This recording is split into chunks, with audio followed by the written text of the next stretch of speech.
دوستو انسان شروع سے ہی جلد باز اور بے صبر ہے۔ انسان اپنی خواہشات پوری کرنے کے لیے ہر قانون کو توڑتا آیا ہے، لیکن اسلام نے کچھ احکامات کو توڑنے کی سخت سزا مقرر کی ہے۔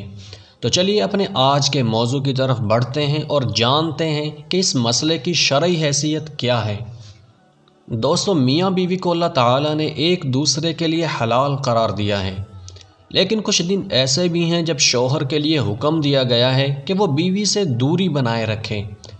یہ وہ دن ہے جب عورت کو خون آتا ہے۔ دوستو یہودی ان دنوں میں عورتوں کے ساتھ تو کھاتے پیتے بھی نہیں تھے، اور نہ ہی وہ عورتوں کو ان مخصوص ایام میں اپنے گھروں میں رکھتے تھے۔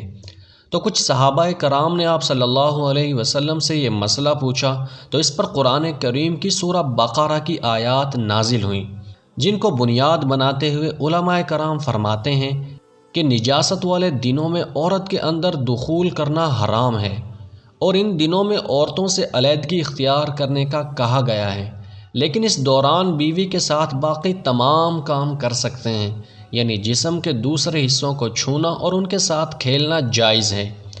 بعض علماء کرام کہتے ہیں کہ جب بیوی ان دنوں سے گزر رہی ہو اور خاوند بیوی سے محبت کرنا چاہتا ہو تو بیوی کو چاہیے کہ وہ ناف سے لے کر گھٹنوں تک کپڑا باندھ لے، پھر شوہر جو کرنا چاہے کر سکتا ہے۔ ایک بڑے امام کے نزدیک اگر خاوند بیوی کے ہاتھوں میں یا پھر پاؤں کے پنجوں کے درمیان اور اسی طرح دودھ والی جگہوں کے درمیان لطف اندوز ہونا چاہے تو اس کی اجازت ہے، لیکن خیال رہے کہ اپنے مادے کو بیوی کے جسم پر نہ گرائے، کیونکہ یہ نجاست ہے اور علماء کرام نے اس سے منع فرمایا ہے۔ دوستو خون آنے کے دوران محبت کرنے سے کون کون سی بیماریاں پیدا ہوتی ہیں یہ میں آپ کو اگلی ویڈیو میں بتاؤں گا، جس کا لنک ڈسکرپشن میں موجود ہے، وہ ویڈیو بھی لازمی دیکھیے گا۔ دوستو یہ تھی آج کی ویڈیو۔ اگر ویڈیو پسند آئی ہو تو اسے لائک اور چینل کو سبسکرائب ضرور کر دینا۔ دوستو ملتے ہیں اگلی ویڈیو میں، تب تک کے لیے اجازت دیجیے۔ اللہ حافظ۔